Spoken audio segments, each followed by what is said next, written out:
What's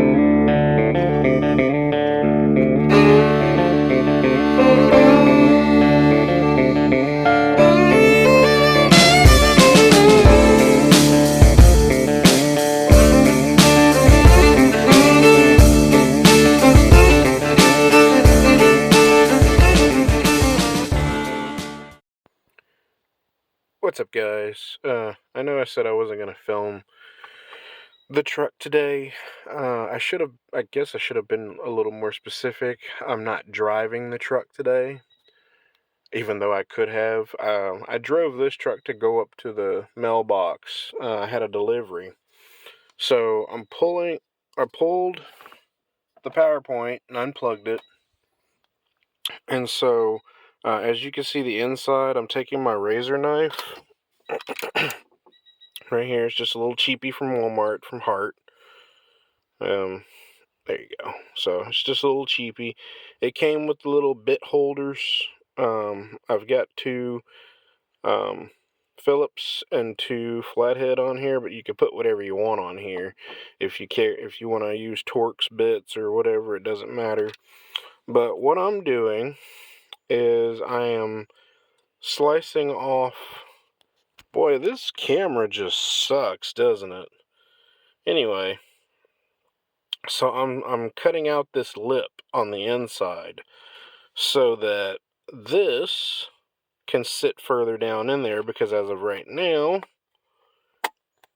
it sits in there like that. So I'm trying to see if I can get it to go in a little bit further, but if not, it's not that big of a deal.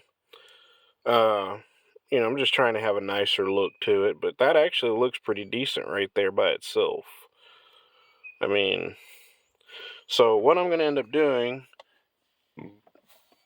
is I've already done it to that truck. I've done it to my previous truck in the past, my F-150. I've done it to my wife's Expedition. So what I do, Ford made, at least in the older vehicles, they made the PowerPoint, cigarette lighter, whichever one you want to use, constant powered. And you don't want this constantly reading, your battery voltage, because it'll start killing your battery voltage. So on the 7.3, that truck right there, I actually put it here, which is actually a little closer over to here. But I kind of figure, hey, why not just leave that there and then put it up here? Because on the 7.3, this one over here has a little slide where you can let it down. I'll probably end up turning that into something else later on down the road. I don't know. I'll probably actually have it to power my radio, my CB, because I am putting a CB in here. The CB that's in my 7.3 is actually going to come out of there and go into my wife's Expedition, because I'm looking at getting the unit and Bearcats for both of these trucks. Now, I may end up getting something else for this one, I don't know, but I know that the theme for that truck is green and black. So there's a Uniden Bearcat that has a green display. It's really cool. So I really, really want to get that and put in there. And then the color theme for this truck is going to be black with white. So like if you notice, like in my mirrors, when I open the door on my 7.3, it shows F350 Super Duty in green that hits the ground, because they're like shadow lights, or I can't remember what they call them, like shadow lights or whatever. And I think they were supposed to go inside the door, so when you open the door it shows it, but I put them in the mirror. Kind of like my wife's Expedition, they have puddle lights. That's what I was trying to think of, puddle lights. So her mirrors have puddle lights underneath them. So I'm thinking about doing that when I replace these mirrors. These mirrors have all the bells and whistles to them. So these are heated mirrors. There's the little symbol right there. It has heated mirrors. It is power window or mirrors, and then it has the turn signal and the running lights.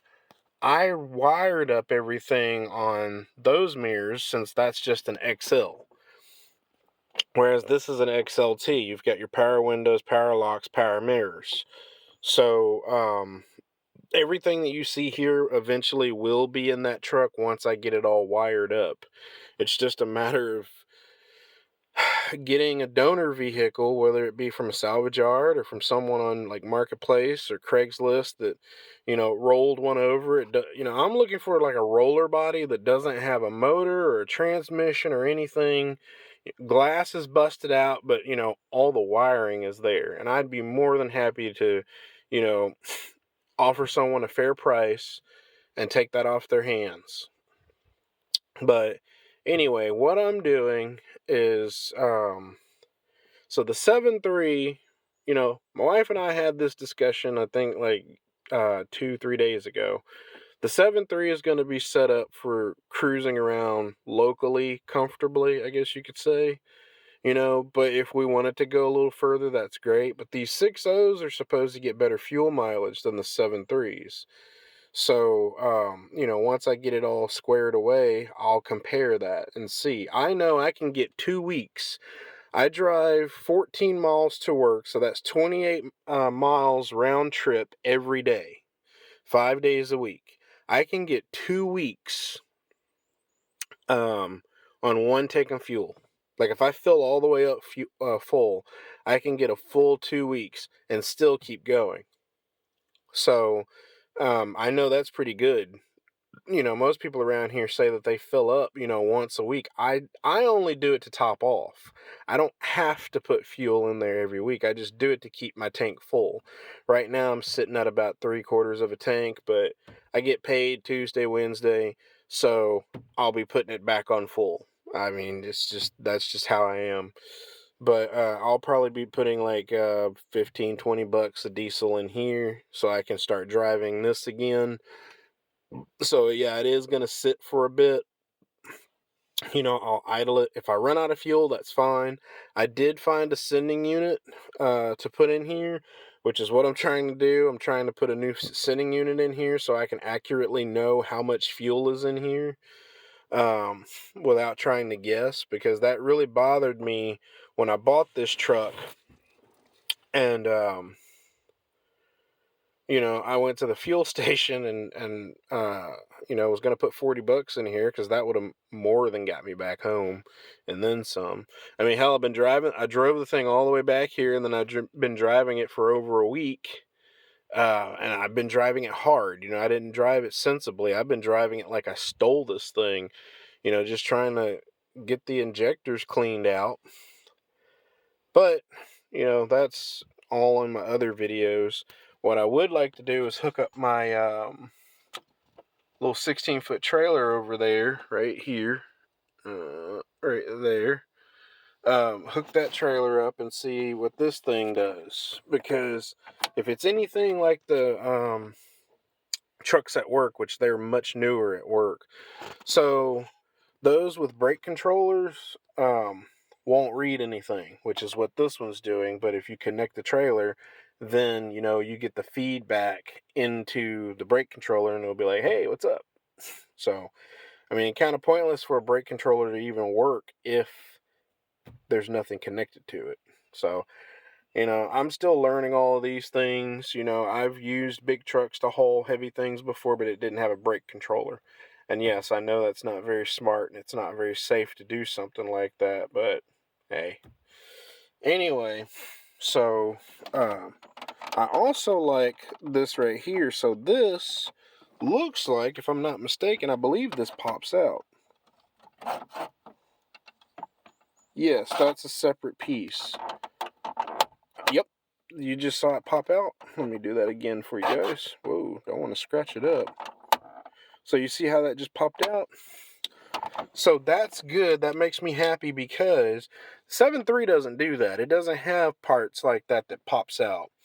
So I'm wanting to put some, I think they call them NIGHT, or NIIGHT. They're like little switches that you can control different things. Like, I'm probably going to put a light bar on the front of this truck, just like I have on my 7.3. But I'm also wanting to put lights in my bed. but I don't want them to come on every time, like a door opens or something. Actually, I'd like for them to be controlled independently. So, like, as long as the vehicle's running, because I'm going to have it to switch power. But when the vehicle's running, if I need to get something out of the bed of the truck, I can flip that switch and it lights it up. But if you guys, I need to start filming my 7.3 because, a lot of you newcomers probably have no idea what I'm talking about unless you go back and watch my older videos. But the cargo lamps in the 7.3 are actually LED, and I have a second set in there that I can put in this truck. I haven't done it yet. I've been trying to work out the bugs out of this thing. So this is one of the first modifications I'm actually doing to this truck. It's just something simple.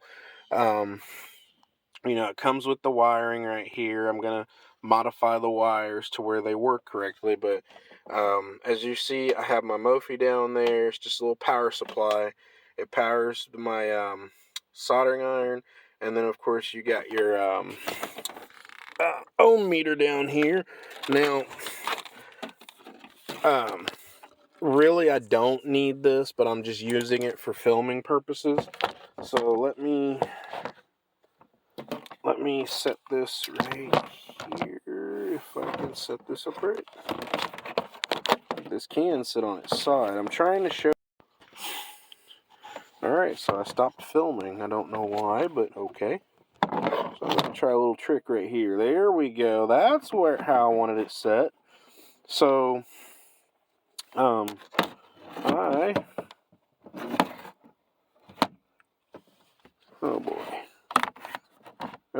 It's always a pain in the butt when you're by yourself, I wish I had an extra set of hands.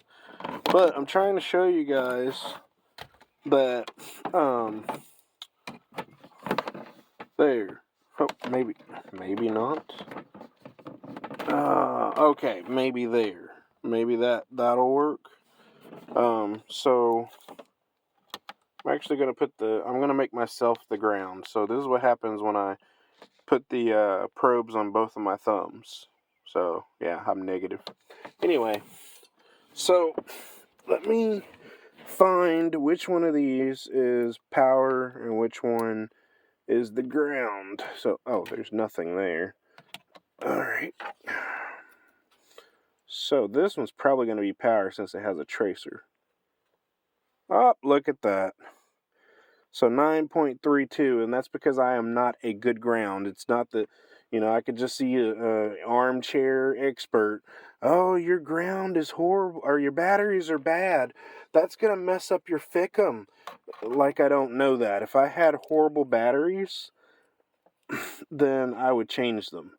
So let me put the negative in the negative spot and the positive in the positive spot. And look at that.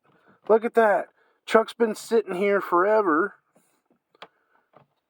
12.7. I would say that I have really good batteries. They're a lot better than what's in the 7.3. Because if I were to go and turn that switch on right now, it would probably read something along the lines of 12.4. Maybe 12.5. But it starts the truck every time, so, I'm not worried about it right now. But anyway, I am going to wire these up. I'm going to get started. But as you can see, it's constantly powered on the PowerPoint. So I've got to modify it, and I'm probably either going to wire off of either... Here, let me bring you guys up here so I can show you what I'm talking about.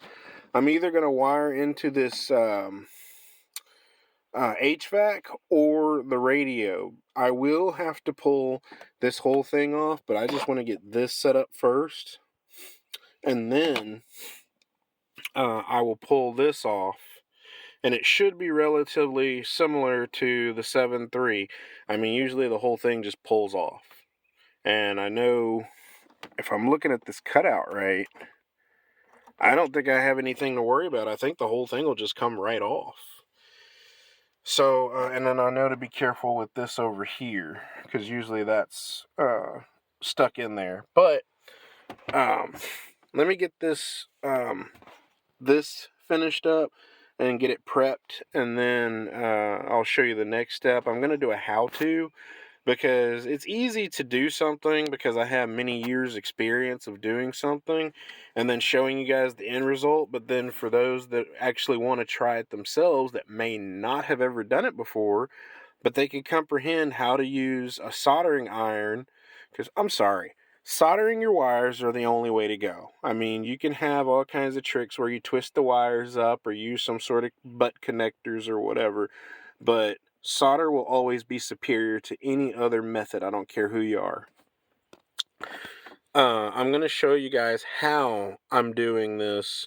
That way, for someone that wants to do it themselves, they can be like, hey, I have the confidence of doing it because this guy's video was very detailed.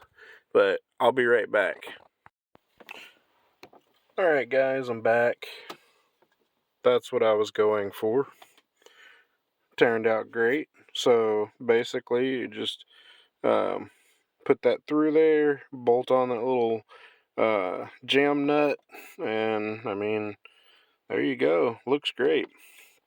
And I think this is a smart idea, you know, for mainly for this truck, because this truck does not have a voltmeter. Actually, I don't think that I don't think my 7.3 has one either. I know my 150 did. It had a voltmeter. No, the 7.3 doesn't have one, so it just has 4 gauges. The 7.3 just has 4 gauges. The speedometer is over here. Man, I wish this camera did not have such horrible focusing. So the speedometer's on this side on the 7.3, tachometer's on that side of the 7.3, but this is accurate. So you've got your transmission temperature sensor or temperature gauge at the top right, and then you have your engine block heat or engine block temperature on the bottom right, and then on the top left you have your oil pressure, and then on the bottom left you have your fuel, and you know, diesel fuel only. So that's the same with the 7.3. What I love about, and this is why I held out, because there were a bunch of 6.0s I could have gotten, 2003 to 2004 Super Duty, that has the interior exactly like the 7.3. They're the exact same. I mean, hell, I think the clusters are the exact same. I think they're interchangeable since they're all the same. But in 05, they decided to go with a slight interior change. So the steering wheel is the same for the most part, but the radio is different. The HVAC is different, and then this little cubby is of course filled in. Now I know with the higher trims, like some of the King Ranches and some of the Lariats, this is digital, so you can control it on this side. So all of your cruise control buttons are over here, and then over here you can control your radio and your HVAC. So I thought that was pretty cool. But the reason I held out for this is because, one, I drive like this. I'm left-handed. So I'm driving like this. Look what's covered up. Now, I'm not leaned back like this. I'm only leaned back like this because I'm working on something. But, you know, I'm sitting in the truck like this, you know, going down the road, and, you know, I'm paying attention to the road, and I'm glancing down. Well, when I glance down, all I can see is my wrist. Same with that 7.3, so I actually have to kind of do like that, you know, every now and then. And that's fine if you live in the big city or if you're on a open interstate. But around here, it literally takes the blink of an eye for a deer to run out of the woods in front of your vehicle. So for the time that you're doing that, you look back up, it could be too late to hit your brakes for a deer. So a lot of times, yes, I do hit my cruise control and, just pay attention to, well, I really don't have to pay attention around here. So where I am, the surrounding cities within a 50-mile radius, I know the speed limits by heart. So I just can look and see where I am, and I know how fast I'm supposed to be going. But when I go to an area I don't frequent, so like Hot Springs, Little Rock, Malvern, um, areas such as that, I'm not familiar with the speed limits there. So, you know, that's why this is going to be, unless we take my wife's Expedition, which is 07, this is an 06, which again, the Expedition, the speedometer is over here. I think that's smart. Now, I know that works out for us lefties, but, for those that are right-handed, their arm, you usually got your elbow out the window, and you're like this. But the thing is, here's the thing. So if I'm going down the road like this, I can still actually see, because this is my field of vision right here, or my field of view. This is what I'm seeing.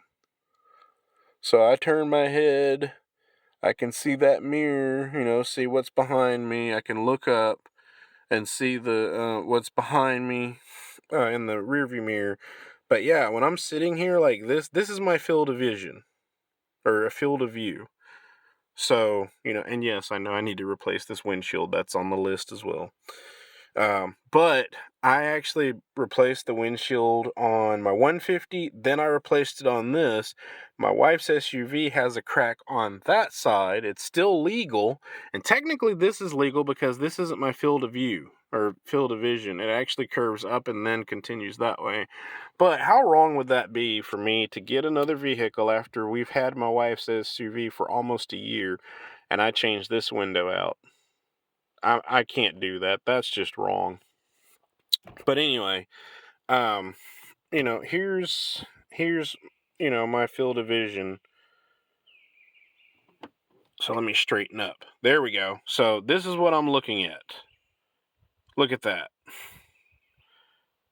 The tachometer is covered up on this one, but as you can see, if I'm driving left-handed, I'm covering the tachometer. But if I'm driving right-handed, unless my hand is all the way over here, which some people will drive like that, but most people would drive like this. So, even if I put my hand here, me glancing down, I can still see. This is my field of vision right here. Look at that.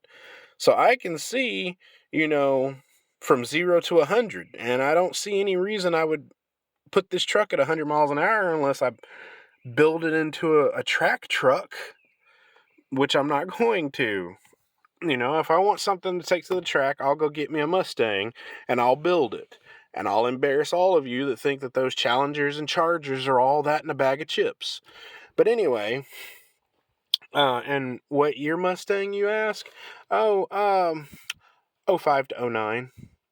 Or I could just be petty and go get a 2-valve 4.6. Actually, you know what? I could go get the New Edge Mustang, pull the 4.6, and put in a Lincoln Aviator. I think it's a 5.4, 4-valve, and then slap 2 turbos on there after I rebuild the internals with forged parts.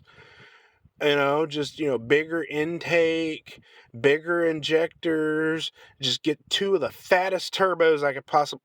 Okay, let me calm down. My past is starting to creep back up on me. Yes, I used to be a street racer, back when street racing really wasn't that big of a deal. Like, it wasn't considered felonies, Now, you fart and it's a felony. Everything's a felony now. They're handing out felonies like Oprah hands out money and shit.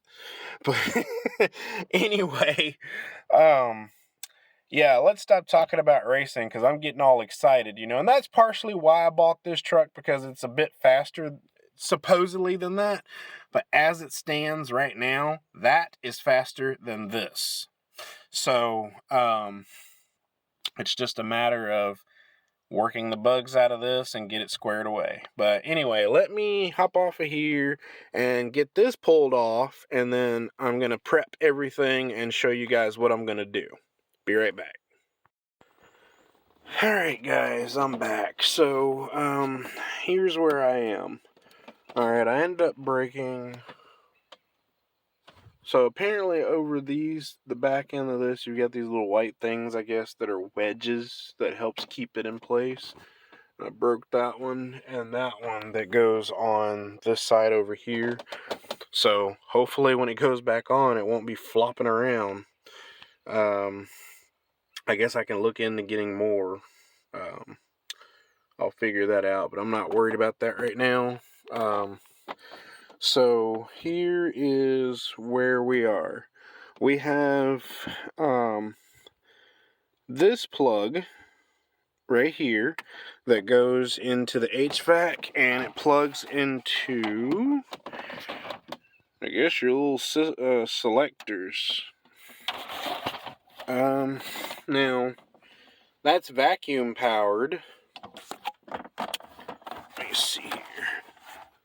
As you can see, the vacuum goes over here on the right, and over here on the left is where it plugs into. So, but I just had to find something that was switched.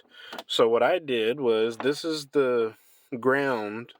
This is my source ground. So I'm going to actually, I'm not even going to destroy this. I'm not going to snip anything. I'm just going to cut this out and tie my ground into it here. Which is what I should have done in the past with everything I've done. But hey, it's alright, you know, that's what you do as you age. You learn new ways, and sometimes those new ways are better ways.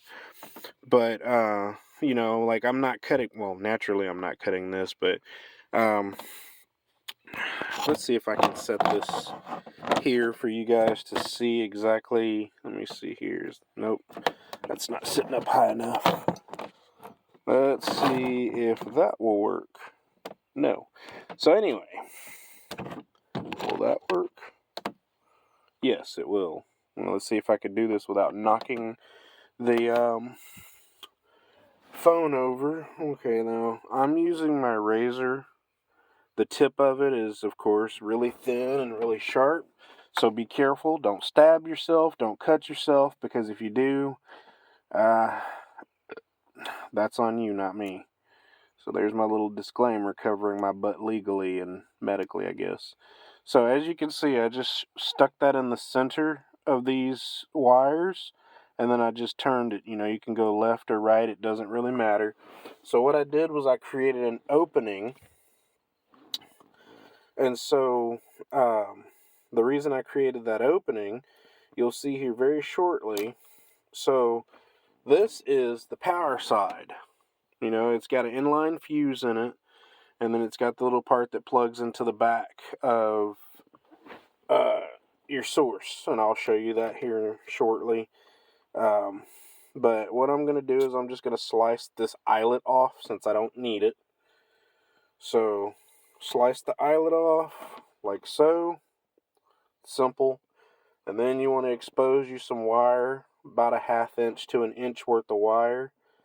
So just be very careful. Again, don't cut yourself, and just know that this sheathing around this wire feels a little cheap, so you don't have to go ham on it, you know, just to, you know, be very gentle, and it comes off. And as you can see, I've got about 1 inch or so of wire exposed. So what I'm going to do, I twisted it, you know, so it's not frayed everywhere. And that hole that we made earlier, we're going to go back through that hole. There we go. And so I'm going to hold this right here, and I'm going to spin this around, closing that hole and putting the wire, basically it's one new solid piece, as you can see. So that's how I've done it for years. I was taught how to do that by a guy that actually installs car alarms and car speakers for a living. He showed me that's the best way to actually install wire or add wire to a vehicle. So, been doing it that way for years, and it's not going to change. I'm not going to have someone convince me, hey, you should do it this way instead of that way, because I've done it many different ways, and that way never fails. First off, it's already strong enough in itself to where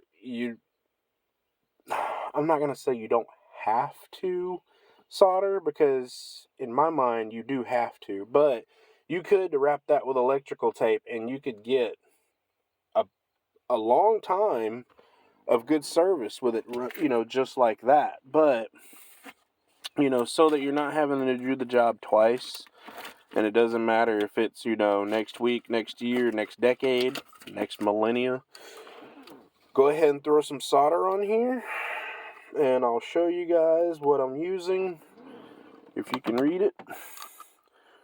Very fine electrical rosin core solder. It's a low melting alloy with fast acting flux, so the flux is already in it. Usually you would want to flux your wires. It's like a little liquid that you would put on the wire, and then you would solder the wire, but this has the flux built into it. So, I'm using a digital soldering iron. It's just a little cheapy. It's nothing special. They have way more spectacular ones than this. But just waiting for it to get up to temperature, and yep, it is now melting the solder. So, what I see some people will touch the wires and get the wires hot, and then they'll put the solder on it. That's great and all. I don't like doing it that way, because if you hold it too long, you'll make those wires brittle, and then you're doing the job twice. So what I do is I get the wire touching, or I get the solder touching the wires just like this. I start up at the top if I'm working like this, so gravity is going to make it flow down. It's kind of like welding, I guess, in a sense. I really should not compare solder to welding. I haven't welded in a while, but it's really not the same. With welding, you're fusing two pieces of metal together. There we go. And it got it pretty good. Look at that. So it's not going anywhere. That is one solid piece. Yeah, with welding, you're fusing two pieces of metal together, whereas solder, you're just creating a connect. Well, I guess it is kind of the same thing. You're fusing two wires together, and let's see if I can put this here without blocking the view. All right.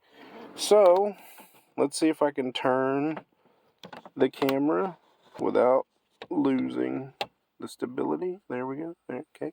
So as you can see, this solid black wire right here is what I have to expose some wire in. I'm going to do the same method. So let me go ahead and get this ohm meter out of the way. It's not needed anymore. So what I'm going to do here is I'm going to expose some wire. Simple as that. Go up, down. That's already exposed. And then you go around doing the same thing. You just need to get that wire exposed all the way around. I'm just trying to be careful and not cut myself. I've actually accidentally cut myself doing this, and then when I had to go back to work the following week, I work in construction, but I work concrete. It's not my thing, but my supervisor is a good friend of mine. He needed some genuine help because the knuckleheads that were working for him, they are just lazy as hell. It's hard to find people that genuinely want to work now. Most people nowadays, they just want to collect a check, and they want to do it by sitting on their butt, and that's just simply not, even though humanity, or I can't say humanity, a culture, the younger generation has changed, the ethics and integrity that it is expected from you from a company. If a company is, holds themselves to a higher standard, they're going to expect more out of you than just standing around and holding your hand open, You know, if you want something like that, you need to go down to the unemployment office or what is it called? The government assistance office, you know, because that's just not how any company worth their weight in salt, they're not going to work like that. But anyway, so this is the ground. Got that eyelet on there. I'm taking that eyelet off. We're doing the exact same thing. Cutting that and exposing about an inch. So anyway, what I was saying is, you know, my supervisor is a good friend of mine. That's the only reason I'm in concrete, because concrete's just not my thing. But he loves concrete. I'm not going to sit here and bash concrete, you know. I prefer working on concrete than, you know, gravel because, you know, first off, you don't lose everything. You can see it on that smooth, flat surface. And rolling something as simple as a engine hoist. Try rolling an engine across an engine hoist that's got an engine on it. Try rolling it across concrete. Now try rolling it across gravel. You're welcome. Anyway, so I got concrete in some of my cuts. Yeah, I had it wrapped up. But, you know, concrete is still, you know, you got the liquid portion of the concrete, even though it's kind of like a cake batter or something like that. You can still get that stuff exposed, and it burns. Oh, does it burn? But anyway, where'd my solder iron go? There we are.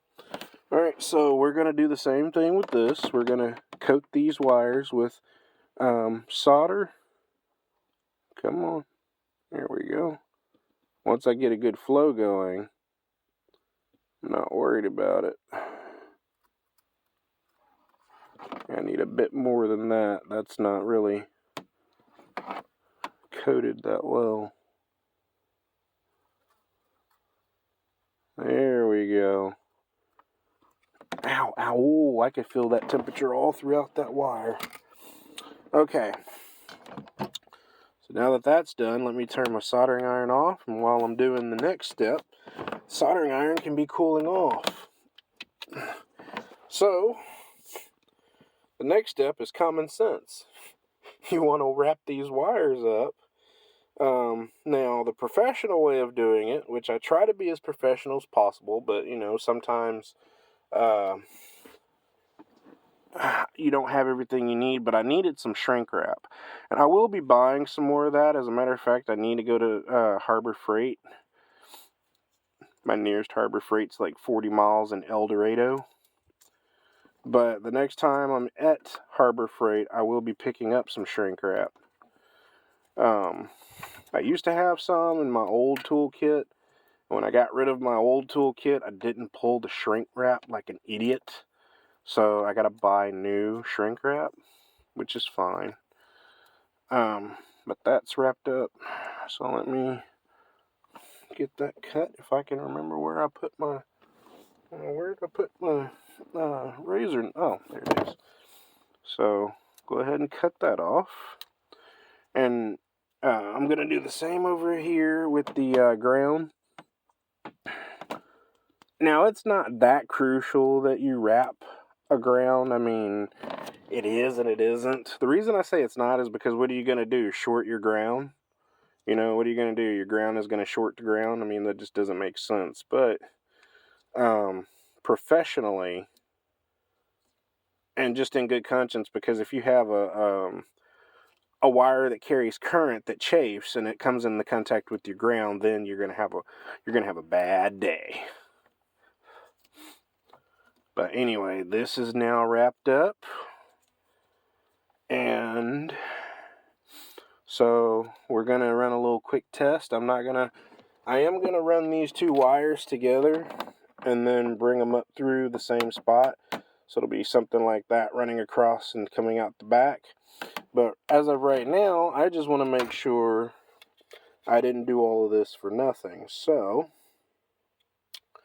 I'm plugging, actually let me show you guys what I'm doing. So as you can see, got your plus mark right here. So that's my red wire. If if I can get this thing plugged in. Got flies irritating the hell out of me because it's hot as balls, and I had to let the window down. So the flies thought that was an invitation for them to come in here and bug the hell out of me. Alright, so my black wire naturally goes on the positive side. Alright, so as you can see, it's not reading anything. So let me grab my key here, put it in the ignition, turn it backwards. Okay, it gets nothing when it's backwards. And then when I turn it forward, bingo. Alright. Go ahead and start it.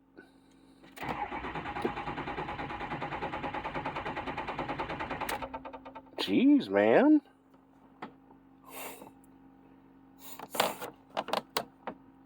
I think I need to change out my fuel filter on the bottom portion of my truck, because it started up earlier without a problem. I'm going to wait for it to... There we go. Alright, let's try that again.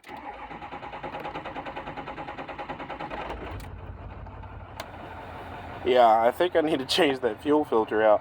Possibly the fuel pump, too. But, it's reading 12.7, 12.8. I wonder if the,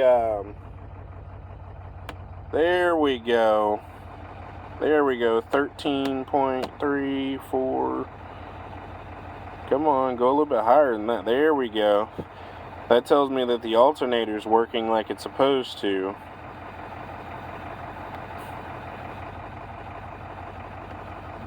So let me go ahead and put everything back, and then we'll see how that looks after it's done. There's 14, but I will be right back. Alright, so now all I gotta do is plug this into the back of this dummy plug area, because I'm guessing that if this were a higher trim, that would be like maybe the airbag turnoff or something. I know that's how it is on the 7.3. Doesn't necessarily mean that's how it is on here, or what it's for, but anyway. So let's plug positive in the positive. Let's see here. These have little release tabs on it, so I'm trying to put it to where if I have to come back in here in the future, I'm not having to work against myself. Actually, it doesn't matter. As long as one side is exposed to the outside, I can take that one off. And then take the other side off. And that's why I'm turning that there. Alright, so let's get this. So that's not being plugged in, so you know your plug's intact. And that way, if you ever wanted to go back to original or something like that, like if someone offered you a stupid deal that you just couldn't pass, you know, like, you know, your truck's worth, you know, 10, 15 grand, something along those lines, and someone comes to you and they're like, man, I'll give you 40 grand. But the thing is, I don't like that right there. You know how weird things in life happens. You know, I just don't like that little thing right there. You go to the salvage yard, you pick you up or eBay or whatever, you pick you up a little thing that's, you know, factory like that, and then you've already got your plug there, you plug it into the back of it, and then, you know, boom, you're back to original factory. Just like I'm taking this stupid 6-disc CD changer out of here. Now, I probably will put it up on Marketplace, because there could be someone that would want a 6-disc CD changer. I'm putting an Android radio in here, just like I put in my 7.3. I like it. That's my style, but I'm not destroying the wires. You know, the harness in there. I'm going to get the harness adapter. That way I can put that in, and again, if someone offers me a stupid good deal, I'll tell them, hey, look, man, you know, Look you up online, get you a 6-disc CD changer, get you a factory radio, stick that puppy in there and call it a day.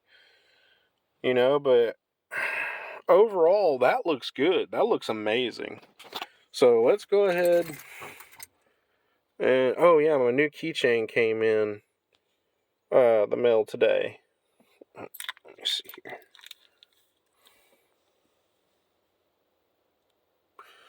Yep.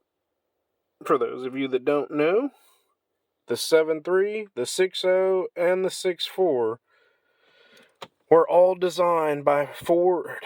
Well, if I remember right, the 7.3 was done completely by International.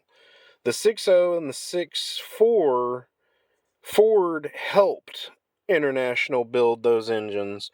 The 6.7 was done completely by Ford by themselves.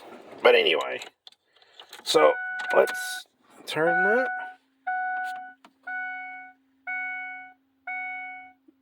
So yeah, it did drop a little bit. That's about what it reads, but I think it's because the glow plugs are trying, like the glow plug module is engaged. But one of the many codes on this truck is for glow plugs.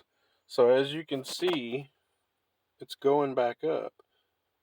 So it shouldn't take much for it to start now. It shouldn't have that long crank. Let's see what's going to happen if I try and start this thing. Yeah, fired right up. Now, let me fix this before I go down the road and forget about it. But, yep, there it goes. So, that was the first modification done to this truck. I say that looks great. You know, and it looks like it blends in. You know, it looks like it was there from the factory. So, and then let me also make sure I didn't mess anything up, you know. So the next thing I will be doing is I will be getting the, what do you call that? Blower motor resistor. It's underneath the hood. I will be putting that on here. I'll probably order it next week and get the ball rolling on that. And then it should work on all 4 settings, not just on high. So I've dealt with this problem before. I did research it just to, you know, brush back up. But yeah, that's what all the information says, is it's just the blower motor resistor. It's like a little $9 part, $10 part. So you put the new one in there and you're squared away. So more to come. I know this was an extremely long video. I was not planning on it being that long, but I decided, hey, I'm going ahead and putting this on here. Let me show you how I do it. So that way, you know, it's a how-to. I don't know why I never put this back up here. That looks like crap just hanging down there. I am getting a new one. I thought that you had to buy the whole dash to replace it. You don't. You can get just this door. So, you know, that cubby will work like it's supposed to. So, I don't know what I'll be putting in there. I'll probably make use of it somehow. I know the 7.3 doesn't have it. So, you know, the 7.3's got the cubby up here, but this is where my brake controller is. But, yep. This truck's coming along. I mean, it's going to take time. I've only had the thing for a week. It would be different if I had this truck for like 6-7 months and I've done nothing with it. You know, I mean, I've had that truck for over a year and it was actually in pretty bad shape when I got it. I mean, it ran and drove great, but I mean, it had its quirks. It ran rough. You know, I mean, it needed a lot of TLC. And now the only thing wrong, there's only 2 things wrong with this 7.3. Only 2. It's a vibration issue, which I'm pretty sure it's just a rear end problem. and it's a leaking transmission, but the transmission shifts through all the gears flawlessly. So, I mean, as long as I keep transmission fluid in it, I shouldn't be looking at having to replace the transmission anytime soon, you know, unless I feel like it. But I want to focus on this truck. I'm going to do preventative maintenance on that truck. I need to do an oil change. I have the oil. The only thing I don't have is the filter, because the filter that used to be $10 is now $30 for some reason. I don't understand where that came from. I used the Motorcraft I think it's FL 1994 or 1995. But yeah, for some reason that oil filter just went through the roof. Like, I saw a YouTube video of a guy talking about it, and I'm like, what the hell is this weirdo talking about? And so I did quick research on Walmart.com, and yeah, the oil filters for the 7.3 FL 1995. But yeah, they just went through the roof, so I need to figure out how much a Wix is going to run me. But anyway, of course there's more to come. Thanks for watching, guys. Later, Gators.